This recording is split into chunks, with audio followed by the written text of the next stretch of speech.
Well, we all like to call ourselves motivated and self-starters. At least we do on our resumes, it seems. Our child and family expert and therapist, Mark Spurlock, is here to help us make motivation a reality in our lives and not just a line on our resumes. Mark, welcome back to Smart Life. Glad to have you. Thanks. Now, okay, so I deal with this, and I said this in my monologue, but just to reiterate, I deal with this. I'm not kidding. It doesn't matter where I go. It is the #1 question.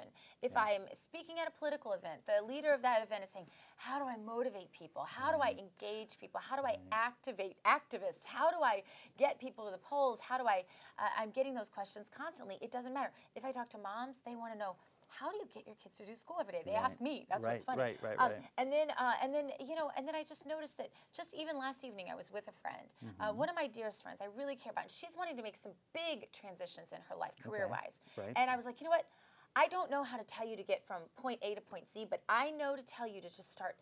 I'm one of those people that almost thinks you do something so that you did something so that you felt the power of doing something. Right. Does that even make sense? Oh, so true. Even if it's Absolutely. the wrong thing, just do something so that you did something. Absolutely. Because a lot of people sit and think about what they're going to do and they never actually get to the done part. Right. But there's a lot of, I would say, power in moving, okay? Yeah. And so this is what I call momentum building, okay?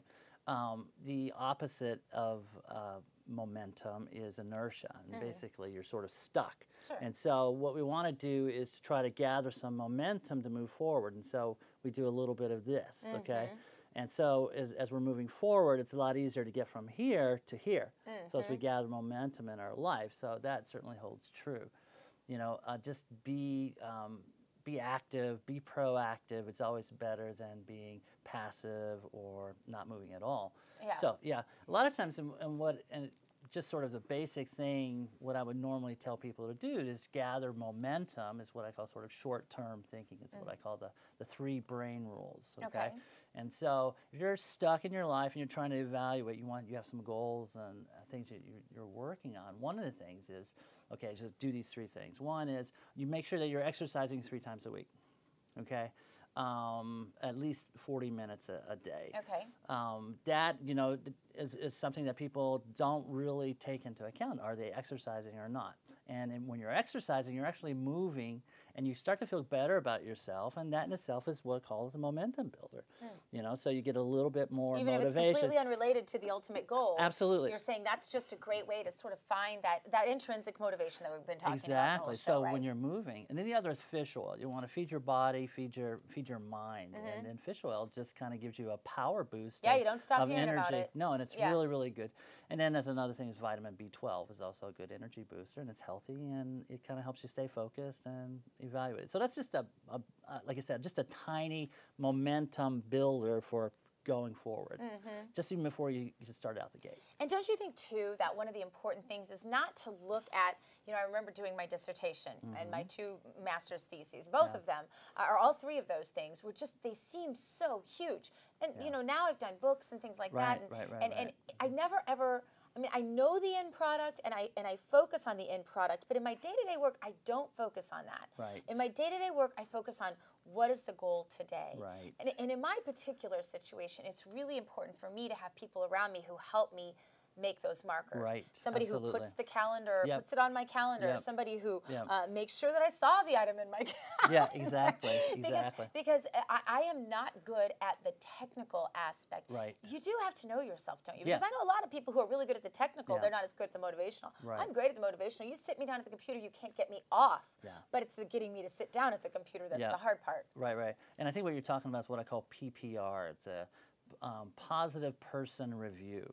Okay, so so it's, in other words, let me have somebody in my life who has an idea about what my goals and what specifically I'm trying to do, and what I'll do is I'll meet with them, or whether it be a therapist or a friend, but the idea is to have somebody who's positive, because almost the same idea as an accountability partner. Yeah, right, only absolutely. A little different. Absolutely. I hear you. But that positive part is really important, because sometimes people are not so positive and they're negative, and that will be a momentum killer instead of a momentum gatherer. and everything. Right. So picking from your pool of friends or acquaintances, Yeah. or like you said, even if you needed to be a therapist, Right.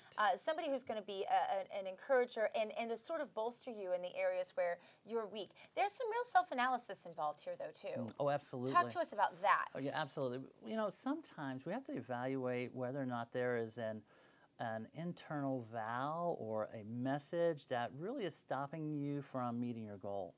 Okay, so for instance, I've met people in therapy or friends or otherwise who they actually don't want to lose weight because there are some consequences for that, for instance. You know, so that may make them uncomfortable, you know, because, you know, they have lots of people looking at them, you know, in the opposite sex, that sort of thing. Exactly. So what you want to do is evaluate, is there some sort of long-term standing negative message that's interfering with your goals and motivations?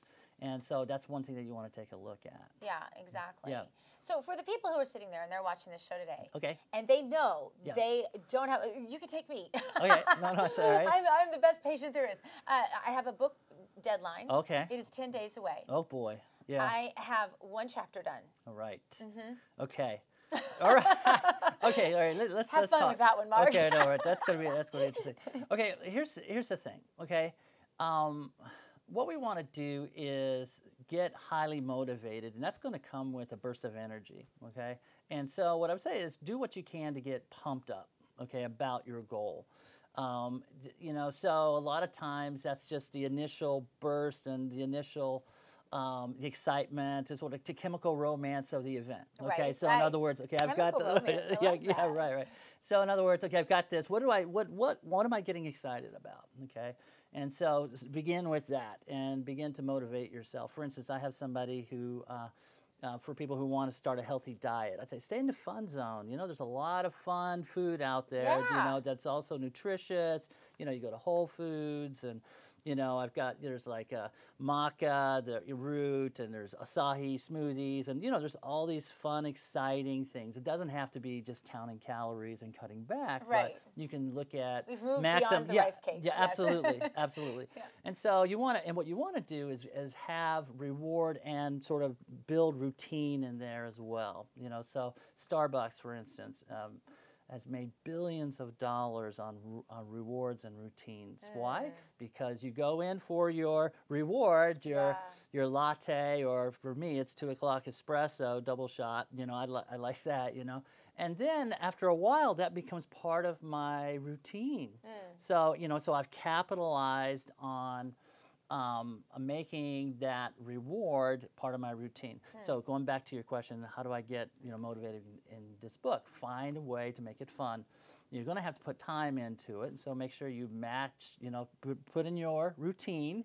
So in other words, okay, at 8 o'clock or whenever you're going to set some time for writing, but you're also going to tie in a reward. When you're doing that. So at the end of that, I'm going to. Treat myself to something or whatever. Yeah, I like that. And I also think that knowing what really does work for you, I really do need quiet. Even though I like to be around my family in my off time, I really have to isolate myself. I created a studio to do my dissertation. And it had to have the right candles, the right smells, the right back music, the whole thing. And so I think some of those things, environment can be really important to a creative mind. Absolutely. And perhaps a little less important to a more technical mind. Right. But those kind of things, you just have to prioritize them and make them happen. Absolutely. And I think realizing the last time you were motivated. Don't you think that's a good one? Yeah, that's like, definitely. What did I do the last time? What worked? I excelled at this. What worked? And whatever, no matter how ridiculous that seems, if it was that, oh, I was on vacation, and I remember I was sitting on a front porch and it was raining outside. Listen, if that's what you have to do to write the book or to finish the dissertation or to meditate about losing the weight that you want to lose, you have to prioritize that. And you need to realize what did work for you in your own history, in your own present. Because there's no template for this. There's no real prescription for what works for everybody. Right, absolutely. Yeah. And it really is, like I said, long-term strategies to, your daily routines and things like that. Find a joy. okay, in those things. So again, mirror those rewards with the routines that you're doing. And that really is visualize going to be being there. done, too. Oh, that's a good one. Visualize reaching that goal. And I Yep. think that's an important place to start every single day. Yep. Mark Spurlock, you're a rock star. Thank you Thank so you. much. Appreciate you being with us. Remind us where we can find you. Don't let me forget that. Mark Spurlock, MFT.com. Okay, Mark Spurlock, MFT.com.